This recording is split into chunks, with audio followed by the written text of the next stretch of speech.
हाँ दोस्तों नमस्कार, क्या हाल चाल है आप सबका। उम्मीद करता हूँ कि अच्छे ही होंगे। तो आज फिर से आप सबके बीच में लेकर आए हैं मृदा अपरदन एवं संरक्षण। अगला टॉपिक, इससे पहले 3 क्लास हो चुकी है।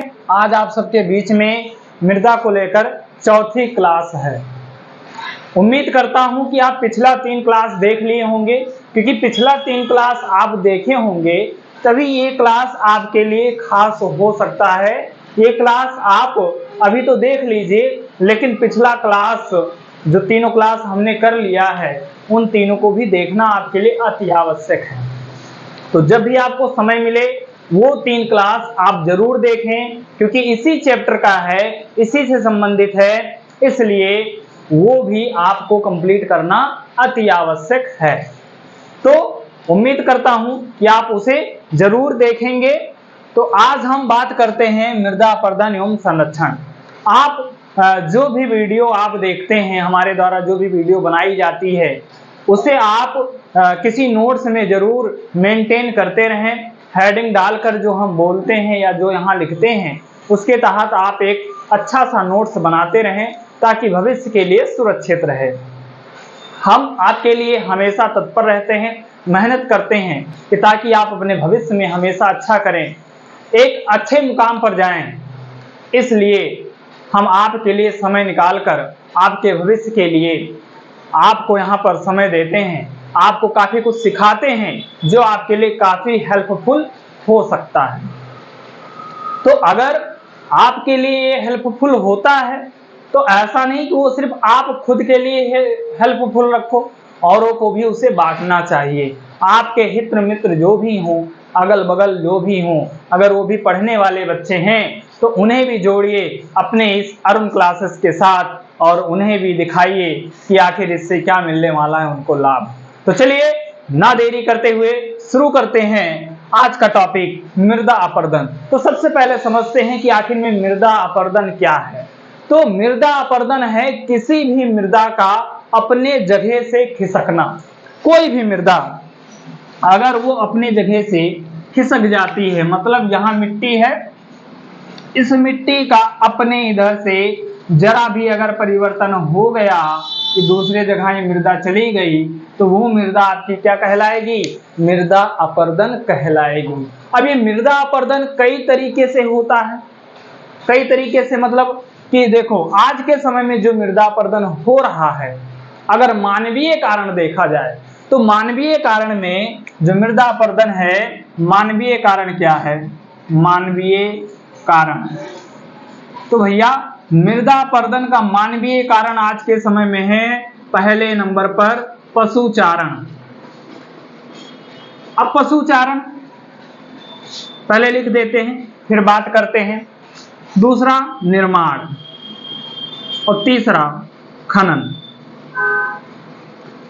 जैसे अब के समय में क्या होता है कि लोग जंगलों में या फिर अपने खेतों में या सड़क के किनारे पशुओं के द्वारा जो घास उगी होती है, वो जब जानवर चर लेते हैं, खा लेते हैं वहां के घास, तो सिर्फ और सिर्फ मिट्टी दिखाई देती है। अब जब घास वहां की निकल जाएगी, सिर्फ और सिर्फ मिट्टी नजर आएगी, तो जब बारिश होगा तो बारिश से उस मिट्टी का अपने जगह से खसकना तय है। वो मिट्टी वहां से बह जाएगी, ये 100% निश्चित है। तो इसीलिए लोग या सरकार भी देखो, जब कोई हाईवे सड़क बनवाती है, रोड बनवाती है, तो उसमें वो घास लगवा देती है। अब घास लगवाने का रीजन क्या होता है कि ताकि मिट्टी वहां से बहे ना और हरियाली बनी रहे। तो इसीलिए जरूरी है, मतलब मानवीय कारण में एक ये भी कारण बहुत बड़ा कारण है, क्या? पशुचारण। दूसरा है निर्माण। हम लोग आज के समय में एक से एक घर बनवाते हैं, इमारत बनवाते हैं, और उसमें उपयोग की जाने वाली मिट्टी हम खेतों से या कहीं से भी लेकर चले आते हैं। ये नहीं सोचते हैं कि वहां की दशा क्या होगी जहां पर ये मिट्टी लगी हुई है। हम ले आए, हम तो बढ़िया सा राजमहल बनवा लिए, लेकिन वहां की स्थिति बिगाड़ दिए जहां से हम मिट्टी को लेकर आए। तो खनन करने के बाद क्या हुआ? वो जगह गहरा हो गया। अब जब बारिश होगा तो मिट्टी जो अगल बगल की जो ऊंची वाली मिट्टी हो क्या होगी, कट जाएगी। और जब कट जाएगी तो उससे भी क्या होगा, मृदा अपरदन। मान लो ये खेत नीचा है और इसके ऊपर वाला खेत ये ऊंचा है, तो जब बारिश होगी तो यहाँ की मिट्टी सब बह बह कर और इसी में पड़ जाएगी। इसीलिए जो चालाक होता है वो अपना खेत नीचे रखता है कि ताकि बगल वाला उसका मेड़ ना काट पाए। बड़ी चालाकी होती है, चारों तरफ से अपना खेत क्या करता है, जमीन वो नीचे कर लेता है, मिट्टी निकलवा देता है, ताकि अगल बगल के लोगों का जब मतलब बारिश होती है या वैसे भी कुदाल लेकर चला गया तो सबका मेढ़े गोड़ता रहता है। तो ये हो गया निर्माण से। तीसरा खनन। अब जो खनन है, जैसे सरकार क्या करती है, कभी पाइप डाल रही है, कभी नाली बनवा रही है, कभी कोई इमारत बनवा रहा है, कभी वहां से मिट्टी हटवा के कहीं दूसरे जगह रखवा रहा है, कोई जो है नदियों के किनारे पूरा बालू ही खोदा जा रहा है, कोई जो है कोयला खनवा रहा है। तो इन सब से लगातार इस प्रकार चल रहे खनन से भी मृदा अपरदन हो रहा है। ये तीनों कारण मानवीय कारण है, मतलब मानव के द्वारा किया हुआ कारण है, तो इससे मृदा अपरदन होता है। अब प्राकृतिक तौर पर देख लेते हैं कि मृदा अपरदन कैसे होता है। ये तो था मनुष्य के द्वारा। अब प्राकृतिक कारण क्या है, तो प्राकृतिक कारण है, पहला है पवन, दूसरा है हिमनद, हिमनदी, और तीसरा है जल मृदा द्वारा। अब इन बातों को समझते हैं। सबसे पहले पवन। तो जो ये पवन है, आप देखिए रेगिस्तानों में जब चले जाए, हमने पिछले वीडियो में मरुस्थल में पढ़ाया था आपको कि आज जहां रेगिस्तान में आपको मिट्टी नजर आ रही होगी, वो मिट्टी आपको कल वहां नजर नहीं आएगी। उसको हवा क्या करता है, हमेशा उसका जगह बदलता रहता, कभी इधर उड़ के जाएगा टीला बना लेगा, कभी उधर उड़ कर जाएगा टीला बना लेगा, ऐसी क्रियाएं उसमें चलती रहती। यहां आप खुद अपने अगल बगल देख लो, सड़कों पर धूल मिट्टी कैसे जून के महीने में, मई के महीने में कैसे उड़ती है। एक घर के सामने की मिट्टी दूसरे के घर के सामने चली जाती है, दिन भर जो है मिट्टियां उड़ती रहती हैं। तो ये भी कहीं ना कहीं पवन का ही कारण है, प्राकृतिक कारण है। बात समझ में आ गई। अब बात करते हैं हिमनद। आखिर में हिमनद क्या है। हिमनद में हमने आपको पढ़ाया था कि जब पहाड़ों से, जैसे पहाड़ है तो यहां से जब नदियां निकलती हैं तो ये नदी क्या करती है, पानी तो बहता ही है, ये पहाड़ को काटता रहता है, पहाड़ को ये छिलता रहता है और कंकड़ पत्थर के साथ वो नदियां बहती रहती हैं। तो इससे भी मृदा अपरदन होता रहता है। ये बहुत विस्तार से पढ़ाए थे कि इसको लाकर कहाँ पूरे तराई क्षेत्र में मिट्टी को फैला देता है। नवीन जलोढ़ और पुरानी जलोढ़ ये मिट्टी आपको बताए थे, खादर बांगर क्या होता है, ये सब आपको बता चुके हैं। ये आप बढ़िया से जानते होंगे कि मिट्टी कैसे वहां से चली जाती है। तो ये भी आप जान गए कि हिमनद से मिट्टियां कैसे एक जगह से दूसरे जगह जाती हैं। अब जल मृदा। अब भैया जल मृदा क्या है, तो बारिश के दिनों में जब बारिश होती है तो जिसका जो खेत है बराबर है, उसके खेत में तो चारों कोन में पूरा बराबर पानी लग जाता है, लेकिन जिसका खेत एक तरफ ढाल है तो वो क्या होता है कि पूरा पानी के साथ साथ मिट्टी भी कट के बहने लगता है। और कभी कभी तो ऐसा होता है, आपने देखा होगा कि खेत है अब मिट्टी इधर बहने की, यहाँ नहीं बहने रास्ता मिला, यहाँ नहीं मिला, कहीं यहीं होल हो जाता है, सोख, और इसी सोख से पूरा पानी दूसरी तरफ निकलता रहता है और उसके साथ मिट्टी भी धीरे धीरे वो दबते चला जाता, बहते चला जाता है। कभी कभी आपको पता ही नहीं चलता कि पानी जा कहाँ रहा है और मिट्टी उसके साथ साथ बहती रहती है। तो ये हो गया आपका मृदा अपरदन। मृदा अपरदन आप समझ गए। अब बात करते हैं कि संरक्षण। संरक्षण के बारे में बात करेंगे कि आखिर में संरक्षण क्या होता है। अच्छा, मृदा अपरदन में अभी 2-3 चीज और बाकी हैं कि चादर अपरदन क्या है। तो भैया जल के द्वारा जो अपर्दन होता है उसे चादर अपर्दन कहते हैं। किसके द्वारा? जल के द्वारा। जल के द्वारा जितना अपर्दन होगा उसे क्या कहेंगे? चादर अपर्दन कहेंगे। मतलब चाहे वर्षा का जल हो, चाहे सिंचाई का जल हो, चाहे कोई भी जल हो, अगर वो जल के द्वारा अपर्दन हो रहा है तो उसे क्या कहेंगे? चादर अपर्दन कहेंगे। अगली बात आती है कृषि से अपर्दन। अब कृषि में अपर्दन कैसे होता है इस बात को समझते हैं। तो जो कृषि में अपर्दन होता है, जैसे ये खेत है, ये खेत है, इधर को ढाल है, इधर को ऊंचा है। अब आप जब इधरिए को हल चलाओगे, इधरिए को जोतोगे, तो ऊपर वाली मृदा कहाँ आएगी? कहाँ आएगी? नीचे आएगी।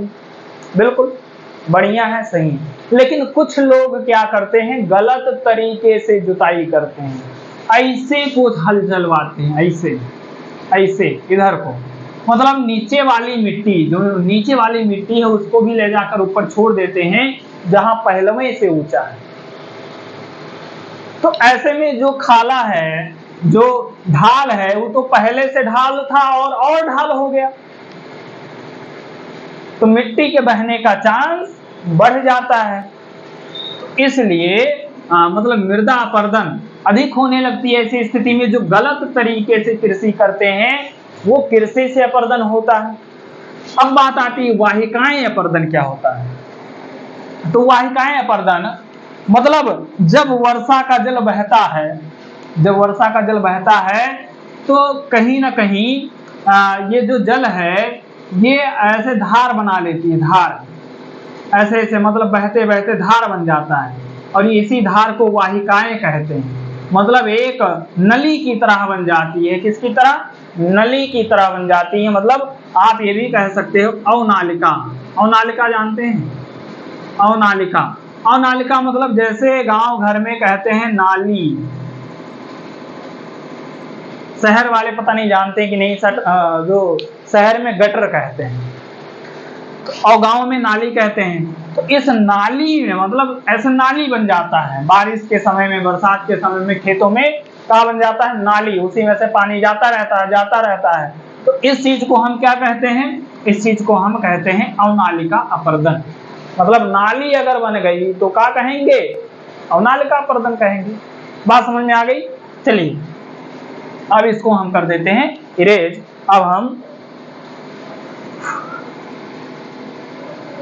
अब बात करते हैं किसका? संरक्षण का, कि संरक्षण कैसे करेंगे।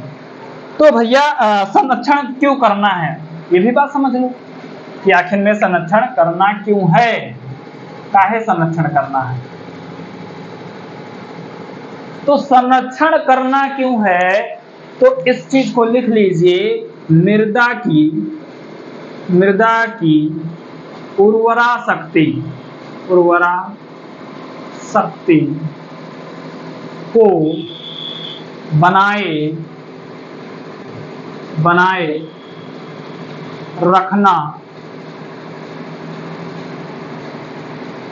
रखना ही मृदा संरक्षण कहलाता है। बात समझ गए? मतलब मृदा की उर्वरा शक्ति को बनाए रखना ही मृदा संरक्षण कहलाता है। और मृदा संरक्षण अगर उसकी उर्वरा शक्ति खत्म हो जाएगी तो उसकी मतलब जो मृदा संरक्षण है वो क्या होगा? खत्म हो जाएगा, मृदा संरक्षण नहीं हो पाएगा। अब मृदा संरक्षण कैसे कर सकते हैं इस बिंदुओं पर विचार करते हैं। तो संरक्षण करने के तरीके, मृदा संरक्षण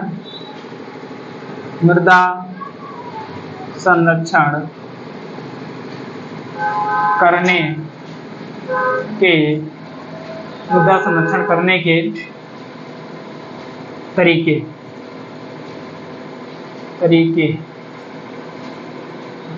कैसे संरक्षण करोगे? तो बहुत सारे तरीके हैं। तो सबसे पहला तो ये है कि जल की उचित व्यवस्था करके, जल का उचित व्यवस्था करके, उचित व्यवस्था करके। दूसरा, दूसरा, जल की उचित व्यवस्था क्यों, मतलब जल बहने के लिए हमें मतलब सही चीजें होनी चाहिए कि ताकि जल सही से सही तरीके से बह जाए। ये ना हो कि जो है खेत ढाल रहे तो वो क्या करे, मिट्टी को भी साथ लेकर चला जाए। मेखला बनाकर, अब मेखला क्या है, मेखला बनाकर, तो मेखला मतलब होता है कि जैसे ये खेत है, खेत के चारों तरफ आप पेड़ लगा दिए, तो इससे भी क्या होता है, इससे भी मृदा अपरदन कम हो जाता है। अब अगली बात, अगला जो बात है कि जो रासायनिक खाद है, रासायनिक खाद की जगह हरी खाद, जैविक खाद का प्रयोग करते हैं,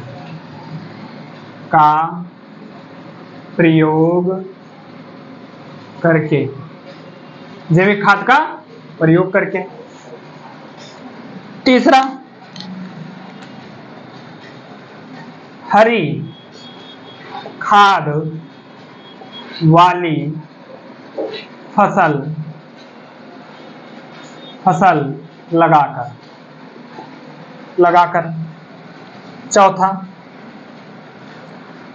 चौथा, ढाल वाले जगहों पर, ढाल वाले खेतों में सोपान बनाकर। सोपान मतलब क्या होता है, सीढ़ीदार खेती, जैसे पहाड़ी क्षेत्रों में सीढ़ीदार खेती होती है ना, वही सीढ़ीदार सोपान बनाकर। ये बात समझ गए। अगला 4, 5, 1, 2, 5, अगला है कि आपको क्या करना चाहिए कि हमेशा खेत में एक ही फसल नहीं लगाना चाहिए, खेतों में फसल बदल बदल कर लगाना चाहिए। ये नहीं कि इस साल भी वही फसल लगा दिए, अगले साल भी वही फसल लगा दिए और हमेशा आप फसल जो है वही फसल लगाते रहोगे तो उसकी उर्वरा शक्ति क्या होगी, खत्म हो जाएगी और फिर जो है मिट्टी का संरक्षण नहीं हो पाएगा। तो हर वर्ष फसल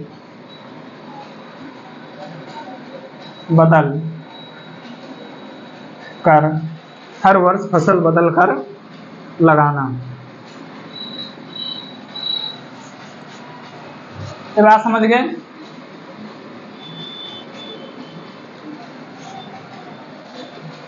तो अब जो है आप बात समझ गए कि कैसे कैसे हम कर सकते हैं, क्या क्या, जल का उचित व्यवस्था करके, मेखला बनाकर, मेखला मतलब किनारे किनारे पेड़ लगाकर, रासायनिक खाद की जगह जैविक खाद का प्रयोग करके, हरी खाद वाली फसल लगाकर।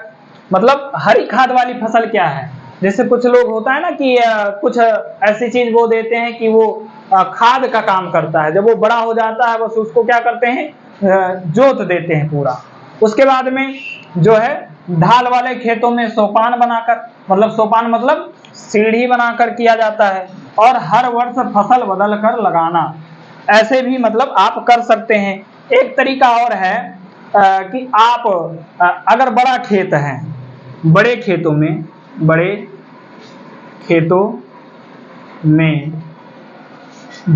में घास लगाकर, घास की पट्टी लगाकर,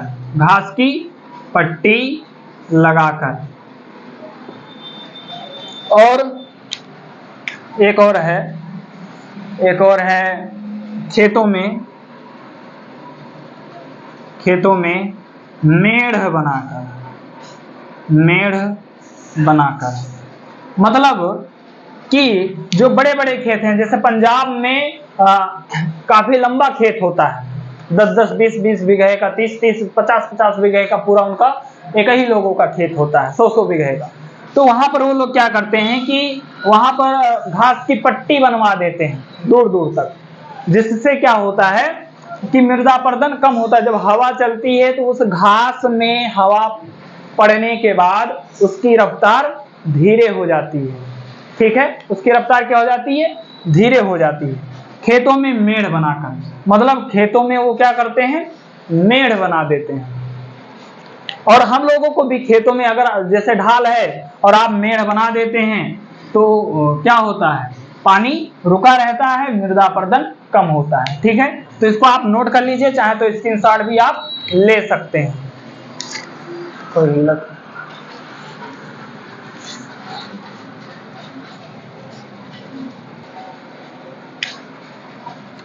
अब बात करते हैं केंद्रीय संरक्षण बोर्ड। केंद्रीय संरक्षण बोर्ड, जो केंद्रीय संरक्षण बोर्ड है, इसकी स्थापना हुई 1953 में। भारत सरकार ने इसकी स्थापना की और उसमें कुछ बातें रखी गई। जैसे पहला रखा गया कि रेगिस्तान या मरुस्थल लिख दो या रेगिस्तान लिख दो, कोई फर्क नहीं पड़ता। मरुस्थल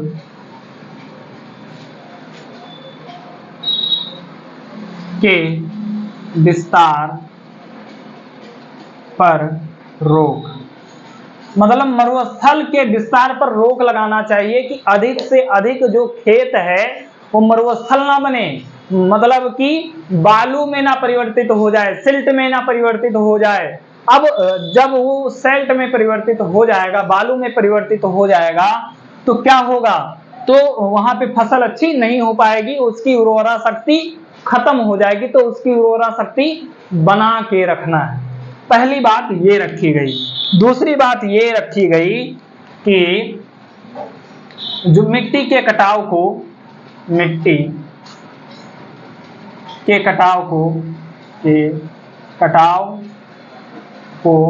रोकना, मिट्टी के कटाव को रोकना। तीसरा, मिट्टी की उर्वरा शक्ति को बनाए रखना, मिट्टी की उर्वरा शक्ति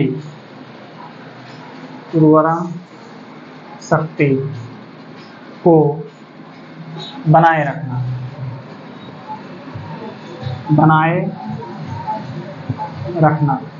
अगर ये तो बता ही दिया आपको, मिट्टी के कटाव को रोकना। चलिए तो अब बात करते हैं मिट्टी के कटाव को रोकना। तो जो मिट्टी का कटाव है ये कैसे रुकेगा, ये रुकेगा बांध बनाकर, क्योंकि जब बांध नहीं बना होगा और बाढ़ का पानी आके भर जाएगा तो मिट्टी को क्या करेगा, वो काटेगा, क्योंकि जब दोबारा बाढ़ लौटेगा तो अपने साथ उन मिट्टियों को भी बहा ले जाएगा। अब तो इस मिट्टी को कैसे रोक सकते हैं, बाढ़ बनाकर। मिट्टी की उर्वरा शक्ति को बनाए रखना। अब जब मिट्टी एक जगह से बह जाएगी तो उसकी उर्वरा शक्ति भी उसके साथ बह जाएगी। तो जब मिट्टी अपने जगह पर ही रुकी रहेगी तो उसकी उर्वरा शक्ति बनी रहेगी, अन्यथा उसकी उर्वरा शक्ति भी नष्ट हो जाएगी। तो मिट्टी का अपरदन कैसे हम रोक सकते हैं, कैसे उसका संरक्षण कर सकते हैं, इन सारे विषयों पर आपसे चर्चा हुई। थोड़ा हम लोग हाईवे के किनारे हमारा स्टूडियो है तो दिक्कत हो जाती है, तो डोंट योर माइंड, बस दिमाग में हमारे क्या होना चाहिए, दिमाग में हमारे होना चाहिए हमारा लक्ष्य, ना कि और कुछ। भले ही दुनिया क्या करती है, क्या कर रही है, हमें वो चीज ना देखना चाहिए, ना सोचना चाहिए। हमारा क्या लक्ष्य है, हम किस ओर जा रहे हैं, हमारे सपने क्या हैं, हमें उस पर ध्यान देना चाहिए। क्योंकि जिंदगी में रुकावटें तो बहुत आती हैं। आप जब घर से निकलते हैं तो कभी गाड़ी पंचर हो जाएगी, कभी गाड़ी के नीचे जो है ईंटा पत्थर आ जाएगा, कभी कोई रोक लेगा आपको। तो इस तरीके से जिंदगी में हमेशा परेशानियां आती रहेंगी। तो उन परेशानियों से टकराना सीखिए कि जो टकराया परेशानियों से वही जीता, और जो सिर्फ उन परेशानियों को लेकर बैठ गया वो समझ लो कि जिंदगी में बैठ गया। तो हमें बैठना नहीं है, हमें टकराना है, हमें लड़ना है। एक जोश के साथ, एक जज्बे के साथ, एक सपने के साथ, एक उम्मीद के साथ। तो अब तक आपने हमारी इन बातों को सुना, अगर अच्छा लगा तो लाइक शेयर कमेंट करना ना भूलें, लोगों को भी सब्सक्राइब करवाएं। और आपका इतना समय देने के लिए धन्यवाद। आपका दिन शुभ हो। All the best.